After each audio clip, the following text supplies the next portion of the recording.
On a beaucoup bu de vin hier soir. Donc, Ouais, là, c'est un petit peu le thème du projet, donc ça c'est bien.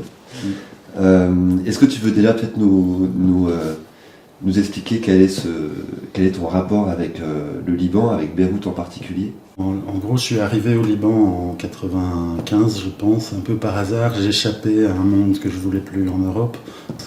Et en arrivant là-bas, quasiment à la première seconde, j'ai rencontré l'âme sœur. Et tout a commencé.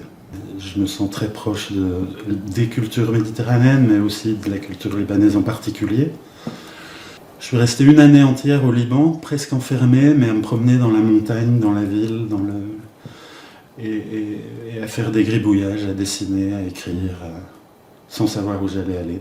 J'ai toujours eu l'envie de faire quelque chose au Liban, mais qui allait intégrer vraiment le Liban. Et je voulais que le premier projet que je fasse là-bas ait du sens pour moi, c'est-à-dire qu'il intègre au maximum ce que je trouve de merveilleux dans ce pays, ce que j'y ai découvert. Tu évoques le fait que c'est vraiment au Liban que commence cette nouvelle vie consacrée à l'art, à la création, et ça s'est passé là-bas. En fait, qu'est-ce qui s'est passé là-bas Alors, pour être très précis géographiquement, évidemment c'est au Liban, mais le moment où je suis devenu artiste, c'est en regardant un caillou dans le chouf, une pierre. J'ai su que tout était là. Et en regardant ces cailloux, c'était pas une question de révélation, c'était de voir où était le beau en fait. Le beau, il n'est pas nécessairement au Louvre, il y est aussi, mais il peut être dans un brin d'herbe. Et ben moi je l'ai vu dans un caillou. Et ça, c'est ça qui m'a donné l'impulsion. 20 ans après, à peu près, un peu moins, je retourne au Liban pour faire ce projet et je vais au domaine de Sète, dans les cailloux. Ouais. Mais alors c'est intéressant que tu parles de ce caillou, puisque du coup il est encore là, mais il est aussi habité par la poésie. Et c'est peut-être aussi l'autre grande révélation pour toi, c'est la littérature en fait. C'est vrai que je lisais un peu avant, mais comme j'ai dit, ma tête était occupée par des perturbateurs là, qui faisaient que je lisais sans doute pas de la bonne façon, donc j'ai découvert après. Et je me suis dit, bon, puisque je connais pas très bien la littérature, je vais me concentrer sur les œuvres qui ont passé les filtres du temps. C'est-à-dire, si on lit Victor Hugo, il y a plein de gens qui ont dit que c'était bien, ça doit être bien, quoi, je pense. Je pense qu'il y a quelque chose à en sortir, tu vois. Et c'est comme ça que je me suis vraiment plongé dans la littérature. Et t'as pas seulement lu? Non, j'ai pas seulement lu, j'ai recopié beaucoup, parce que pour mieux essayer de comprendre, pour rentrer dans des états un peu bizarres, méditatifs, proches du rêve. Comme souvent j'ai fait, je remarque, j'ai eu une intuition. J'ai eu l'intuition de recopier un grand texte qui m'a beaucoup marqué. Et en le faisant, j'ai découvert plein de choses qui se sont transformées graphiquement en des choses un peu différentes parfois, mais en gros... Donc c'est comme ça que j'ai eu cet accès. Puis après, je m'en suis un peu éloigné de cet exercice en me disant non, il faut casser ce modèle. Je ne vais pas passer ma vie à recopier des textes pour faire d'autres découvertes. Et ça m'a été utile parce que je suis allé plus vers les questions nature, les questions humaines, mais pas dans le sens littéraire, dans le sens visible, invisible, avec les gens, les choses, les éléments. Et du coup, tout ça, moi j'ai appelé ça d'une façon banale et pas très belle, les connexions. Et je cherchais donc à des moyens de m'exprimer ou de réfléchir ou de faire des choses autour des connexions. Et à nouveau, j'ai eu une intuition. Je me suis dit, tiens, moi j'aime le vin, j'aime la vigne, ça réunit les gens, la vigne et tout ça.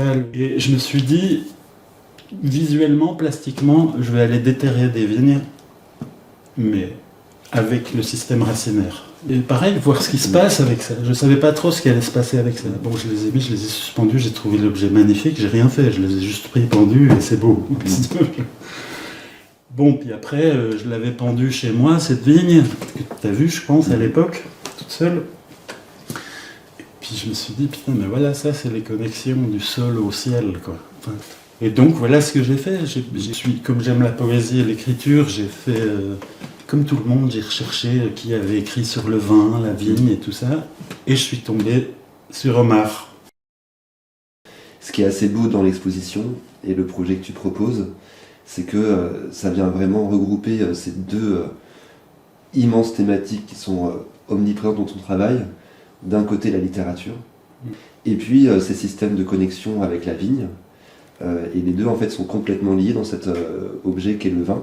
Est-ce que tu peux nous dire justement comment tu découvres Omar Khayyam, comment tu le redécouvres, et pourquoi en fait travailler sur ces quatrains?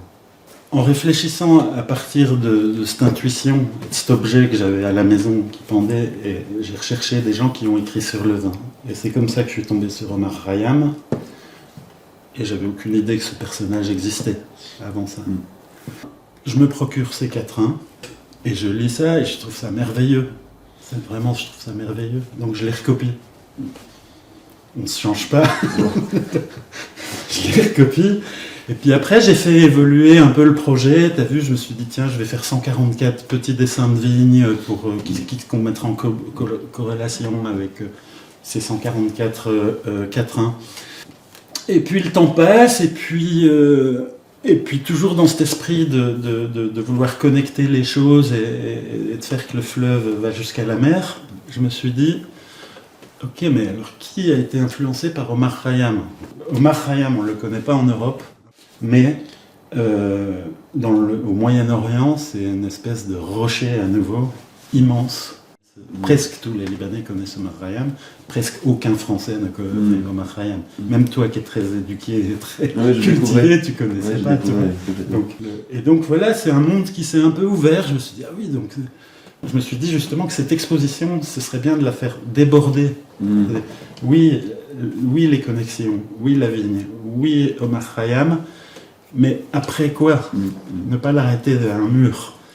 Je ne trouvais pas le truc qui me convenait vraiment. Je me suis dit, oui, mais qui a été sans doute le plus influencé par Omar Khayyam? C'est forcément un Iranien, des Iraniens ou des Perses. Et alors là, j'ai mis mon nez dans un truc où je connaissais rien, personne, mais c'est con, hein, tu tapes sur le bordel là pour trouver les noms, hein, c'est pas plus compliqué que ça. Et alors là, j'ai trouvé un truc fantastique. J'ai trouvé ce que moi j'appelle ça la nouvelle vague de la poésie iranienne. Il y a un groupe de poètes, on fait table rase sur la poésie classique perse iranienne. Farrokhzad par exemple, plein d'autres, Naderpour, enfin, il y a vraiment une très grande richesse et je me suis dit, j'ai pas pu m'empêcher de dire qu'est-ce que l'homme est con quoi, avec ses frontières. Comment ça se fait que tout ça, ça n'existe pas ici à part pour quelques illuminés. J'ai pas été surpris en fait que t'aies voulu approfondir ces textes qui quand même font écho à tes thématiques de réflexion assez omniprésentes. Et du coup, c'est aussi merveilleux en fait que ce projet, comme tu disais, déborde et déborde aussi de l'espace de la galerie vers finalement la vigne elle-même, puisque du coup tu vas également proposer une intervention en fait dans un vignoble. Alors, comme j'ai dit tout à l'heure, je voulais vraiment pas aller poser 3 tableaux dans une galerie et repartir. Je voulais vraiment revenir à la terre, au terrain, à ce pays qui m'a donné beaucoup, en fait. Finalement, on a décidé de faire la première partie à la galerie au mois de décembre. Et le deuxième volet, ce sera au printemps à Nehla. Pour l'instant, il y a 2 projets d'installation. Très directement lié à Omar Khayyam cette fois, mais bon, là on est vraiment dans le vignoble. Je vais travailler dans la vigne. Je disais ça exprès à des potes, tu vois. Ah bon, tu vas faire les vendanges? Non, je vais aller faire des dessins sur les cailloux dans la vigne et tout, tu vois. Il y a une sorte de beauté du geste là. J'ai commencé à faire de l'art en regardant un caillou. Le dernier travail que j'aurais fait, ce sera en regardant un caillou. Je trouve que c'est une belle... D'aller remettre la littérature sur les cailloux. Moi, je trouve la poésie d'Omar Khayyam exceptionnellement moderne. Je trouve que ça aurait pu être écrit hier matin et ça peut être écrit dans 10 ans. Je sais pas si tu penses la même chose. Quoi. Putain, c'est beau ça. Ouais. Wow, comme c'est beau.